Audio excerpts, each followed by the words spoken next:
that you're doing well. I hope that you're ready for an incredible week. Cheers. Another new mug. Be careful or you'll end up in my sermon. I love it. Also, want to say, in light of mugs, thank you to all of you who sent those in. Silly me for mentioning that. And I'll probably tell you, don't send me any more mugs. I have enough. Thank you to those of you who are so gracious, but I don't think I need any more. But thanks again for your generosity. A few changes with Coffee for Keith. Number one is we're just going to go to 2 times a week. Early on in the quarantine process, felt like it was important to really be in regular communication, and don't know that that's quite as important now as we're transitioning a little bit out of this triage stage of quarantine and moving into really some next steps and the future of things. Secondly, people just don't need to hear from me that much. I know that some people are probably over my voice. I'm over my voice, so I get it. And then thirdly, I know that there's just some people that are really kind of sick of COVID centric conversation, and I get that.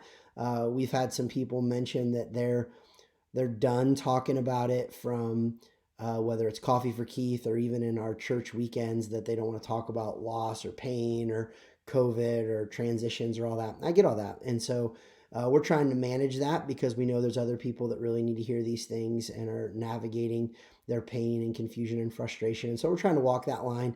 So we're going to move back to twice a week, and I'm going to move to more of a leadership approach with these, and try to just offer up maybe a little less shepherding through COVID and a little bit more leadership principles in these. I trust that there'll still be some COVID conversations and some connective thoughts in relationship to leadership to it. But let me start here. I have a lot of people who ask me different things about leading Grace and leading a church and leading what is a pretty big church. And people ask, what are some things that you think are really important to lead? And particularly a place like a church. And one of the things that I talk with people about is the importance and the ability of being able to lead volunteers. And there's a whole lot that goes into that. And it's really hard and it's really complicated. And I want to give you something that I think is really important around leading volunteers. And I think it's really just important in leading people. I think it's important in leading your kids, leading in your marriage, leading at your workplace. And it's the principle of don't say people's no for them. Oftentimes, when I get into conversations with people, people say, well, how did you get them to do that? And I say, well, I asked them.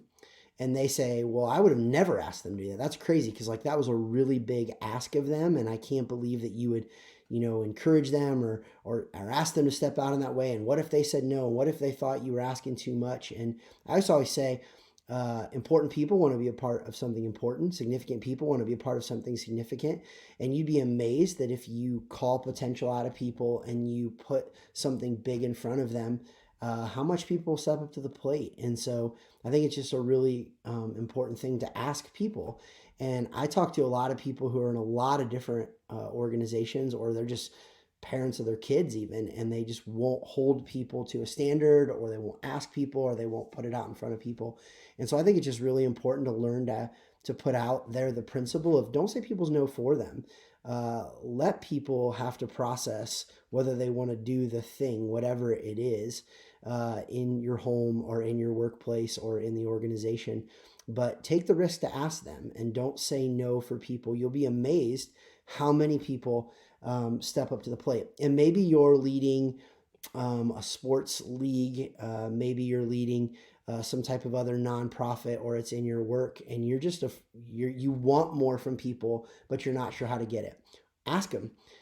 Don't say people's no for them. You'll be surprised as people step up. So just think about that as you navigate your week. Again, I want you to have an incredible week, and we're going to get through what we're in right now, and I will talk to you soon. Have a great one.